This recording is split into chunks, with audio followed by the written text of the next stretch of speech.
Senhoras e senhores, mais um dia aqui no Futebol Esporte Show para falar do futebol de um jeito diferente. A gente está numa série de entrevistas com o Gabriel Bussinger, hoje ele é técnico do Sub-19 do Avaí. Gabriel, eu queria entrar agora na sua tese de mestrado. Quais foram as buscas que você teve? Eu sei que você já explicou, que você disse que o técnico de sucesso, você obteve a informação de que ele tem que ter 3 níveis de competência, que são as competências técnicas, as interpessoais e as intrapessoais. Eu queria falar primeiramente da competência técnica. Quais são as competências no futebol especificamente que um treinador de sucesso tem que ter? É treino, é tática, é entender do jogo? Enfim, fica à vontade para trazer as suas respostas aqui para a gente no Futebol Esporte Show. Grande abraço, boa tarde. Obrigado. Tiveram algumas pesquisas canadenses que separaram então junto com a ICC, que é uma instituição que busca entender melhor o treinador. E em 2009, o Gilbert e o Trudel, eles então trazem uma ideia de que há esses 3 níveis de competência para um treinador. Competência profissional, ou conhecimento profissional, melhor dizendo, o conhecimento interpessoal e intrapessoal. O conhecimento profissional, ele é fundamental e importante como uma base, um fundamento sólido para o treinador. E esse conhecimento, ele vai se referir à pedagogia, à andragogia, que também é aos profissionais, aos adultos. Ele vai se remeter à parte metodológica, como você treina aquilo que você quer jogar. Ele se refere ao teu olhar para um jogo, o que você busca naquele jogo.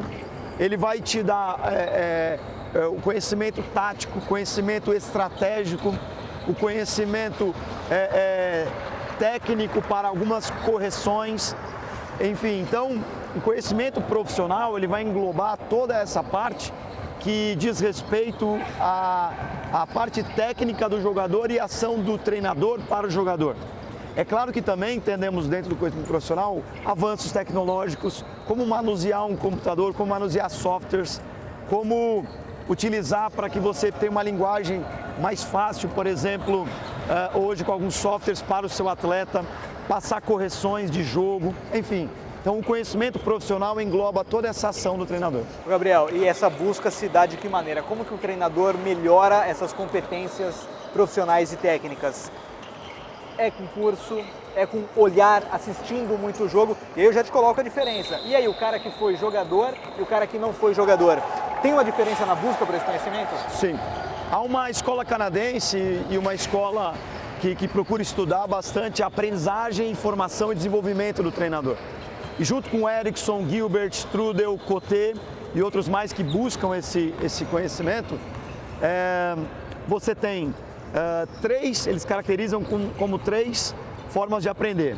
Aprendizagem formal, não formal e informal.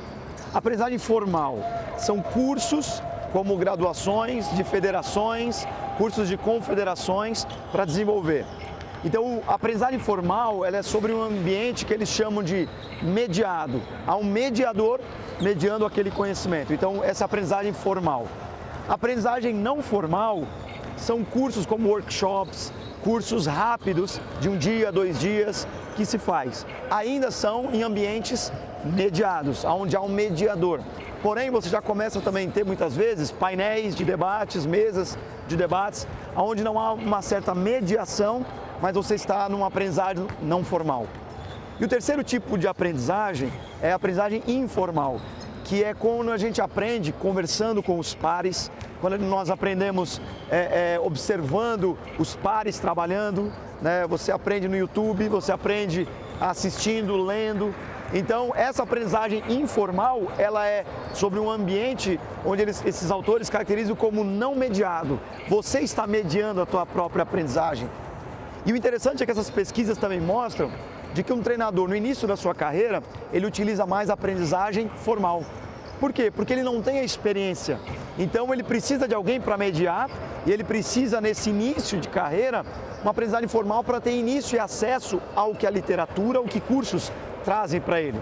Porém, é interessante que essas pesquisas mostram que a partir do 7º, 8º ano já de trajetória como um treinador, ele começa a utilizar mais a não formal e informal. E aí ele cresce. E aí ele começa a crescer. Então, não adianta hoje você pegar treinadores e querer ensiná-los em cursos formais. A aprendizagem vai ser muito curta.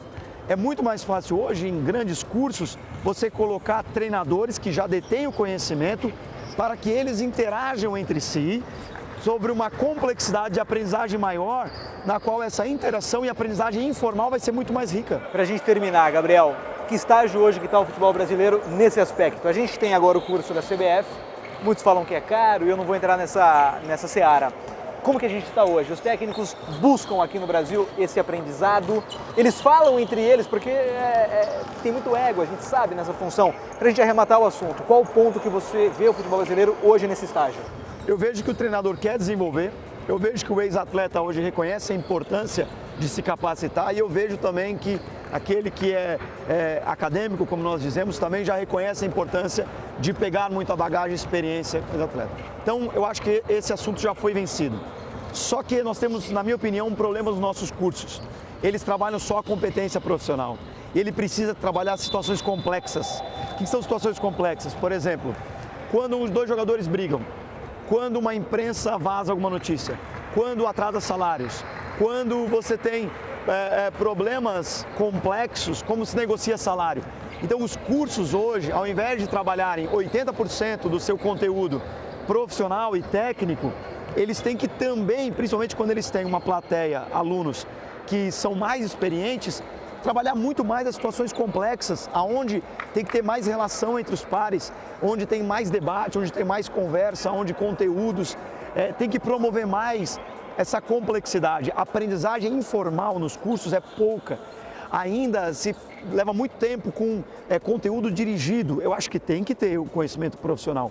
Porém, eu acho que nós temos que investir mais na parte da complexidade da aprendizagem, a aprendizagem informal de relacionamento entre os pares. E aí o treinador, eu acredito que ele vai conseguir subir mais um degrau. Maravilha, esse então Gabriel Bussinger com a sua tese de mestrado, trazendo o primeiro ponto do estudo dele, que são as competências profissionais. A gente vai entrar na sequência com as competências interpessoais e também as intrapessoais para o treinador ter sucesso na sua carreira. Tem mais na sequência aqui no Futebol Esporte Show.